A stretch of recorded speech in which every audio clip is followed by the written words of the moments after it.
నేను చూపించే ఈ చికెన్ ఫ్రై టేస్ట్ మామూలుగా ఉండదు, చేయడం కూడా చాలా ఈజీ. ఆయిల్లో ఉల్లిపాయ ముక్కలను వేసుకొని వేయించుకున్న తర్వాత అల్లం వెల్లిగడ్డ పేస్ట్ని వేసుకొని పసుపుని యాడ్ చేసుకొని మంచిగా ఫ్రై చేసుకోవాలి పచ్చివాసన పోయేదాకా. నేను చూపించే ఈ చికెన్ ఫ్రై వట్టి అన్నంలో కూడా బాగా కలుస్తుంది. పప్పుచారు ఉంటే ఇంకా టేస్ట్ కూడా చాలా బాగుంటుంది. చిన్నగా కట్ చేసుకున్న టమాటా ముక్కలను కూడా వేసుకొని సాల్ట్ను వేసుకొని బాగా ఉడికించుకోవాలి. టమాటాలు మంచిగా ఉడికిపోయిన తర్వాత నీట్గా వాష్ చేసుకున్న చికెన్ వేసుకొని ఒక 5 మినిట్స్ పాకు నూనెలో బాగా వేయించుకోవాలి.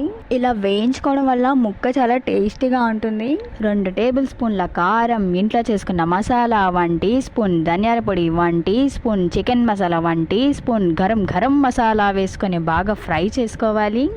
ఈ చికెన్ ఫ్రైకి కరివేపాకు ఎక్కువగా ఉంటేనే టేస్ట్ చాలా బాగుంటుంది. సో కరివేపాకును వేసుకొని బాగా వేయించుకున్న తర్వాత మూతను పెట్టేసుకొని మంచిగా ఉడికించుకోండి. ముక్క సాఫ్ట్ అయ్యేలాగా గీక్కుంటూ కలుపుకోండి, అప్పుడే టేస్ట్ చాలా బాగుంటుంది. ఆ తర్వాత మళ్ళీ కొద్దిగా కరివేపాకు, 2 పచ్చిమిర్చి ముక్కలను వేసుకొని మంచిగా ఫ్రై చేసి కొత్తిమీరను కూడా యాడ్ చేసుకొని ఒకసారి కలుపుకోండి. చికెన్ ఫ్రై అయితే రెడీ అయిపోయింది. ఇలాంటి మంచి వీడియోస్ మీ ముందుకైతే రావాలనుకుంటున్నాను. ప్లీజ్ సపోర్ట్ చేయండి అండ్ అలాగే నా ఛానల్ని సబ్స్క్రైబ్ చేసుకోండి. Thank you.